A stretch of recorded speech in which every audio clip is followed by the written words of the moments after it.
even early on, this was clear that social media made money off your attention. It's being engineered to get as much attention as possible. That seemed like they were engineered to really distract you. We all looked at it with great suspicion. So I didn't sign up for arbitrary reasons. And then once I was in this unusual professional environment, I became really suspicious of why would I bring one of these tools into my life? It seems like it's going to get in the way of what I'm doing. It would be like a professional athlete looking at cigarettes and saying, I don't really want to bring these into my life because I make a living off my lung capacity.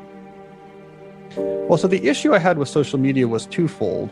One, no one really had a good reason why I should be signing up for it. That definitely caught my attention. It was like, because it's here. And I'm like, okay, but what do you do on the Facebook.com? Like, well, you see like who your roommate's boyfriends are dating or something. And I'm like, well, that's not interesting to me. Well, why should I sign up for this? No one was really giving me a good reason. And two, it became clear pretty early on that these platforms had a lot of energy being invested into making them as sticky as an experience as possible.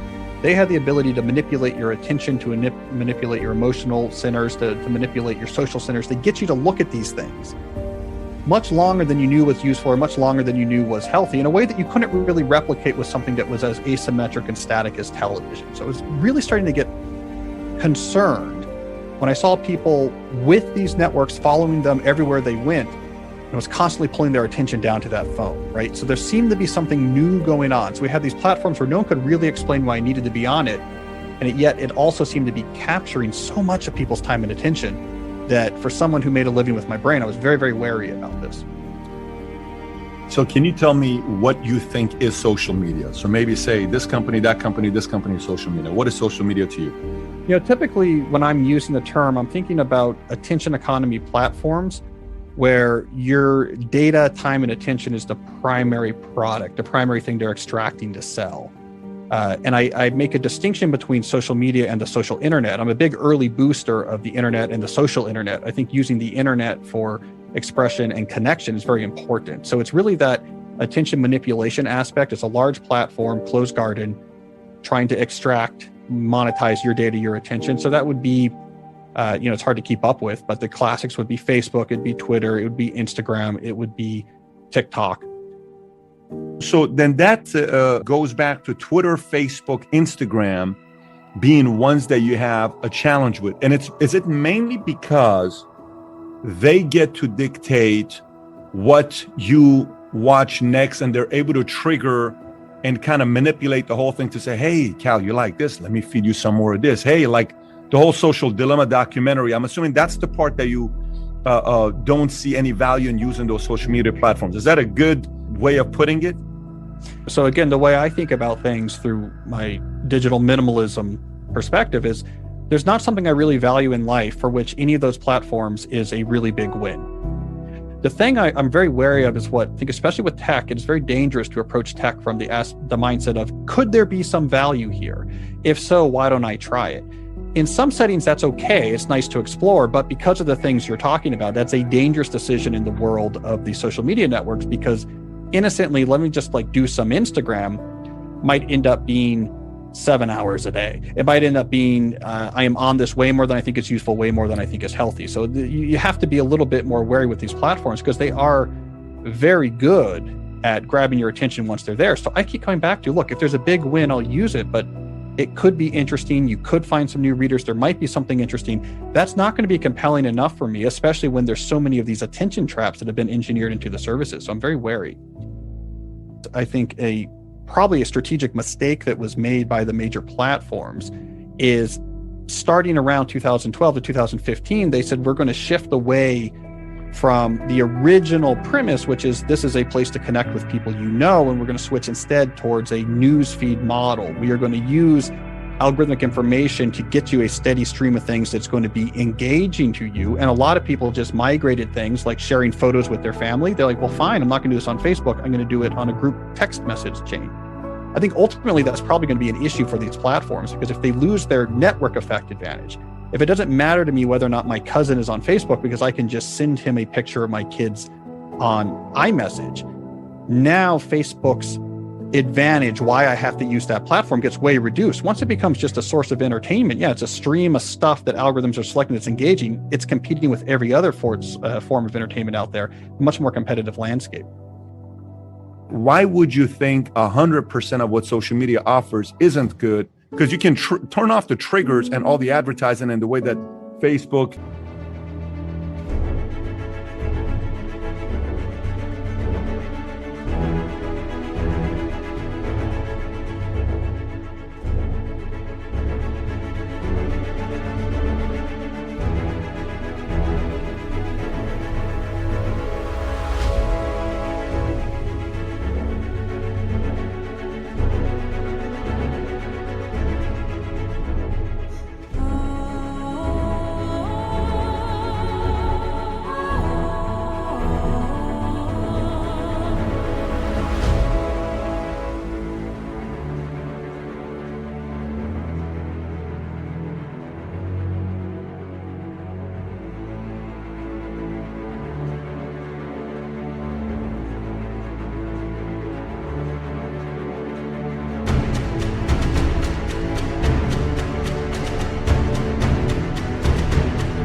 Instagram, Twitter tries to trigger your mind. You can control that, but why still say no to social media on the positive sides that it offers to you?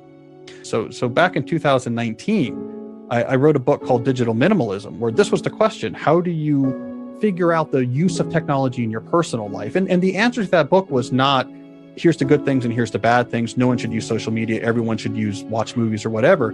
The philosophy that came out of that book was essentially, what's important here is working backwards from what you value, what you care about, your vision of what you want your life to be like. Once you're really set what's important to you in your life, then you can work backwards and say, what's the best way to use technology to amplify these things I care about? And I had 1,600 people go through this experiment where they got rid of all the technology, all the optional technology in their personal life, spent a month really reflecting, what do I care about? What do I want my life to be like? And then rebuilding their digital life from scratch. About 50% of them had social media as part of that answer. So to me, what's important is not what tech is good and what tech is bad. It is, are you deploying tech intentionally? Oh, here's something I care about. I'm an artist, and there's these other artists who put their works in progress on Instagram.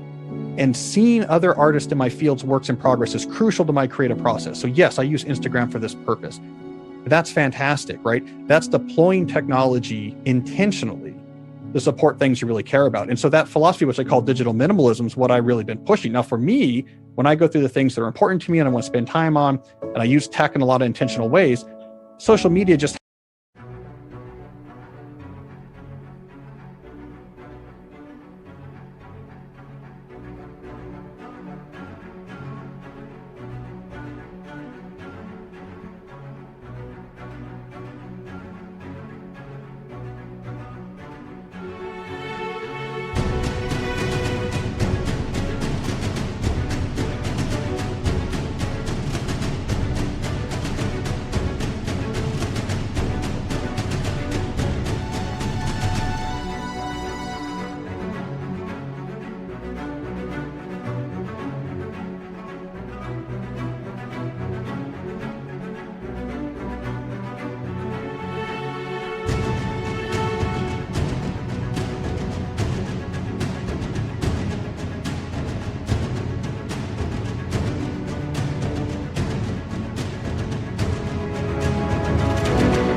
hasn't made the cut, right? There's no particular thing in my particular life that this is very important to me where social media is a really good way of using tech to benefit it, so it's not in my life.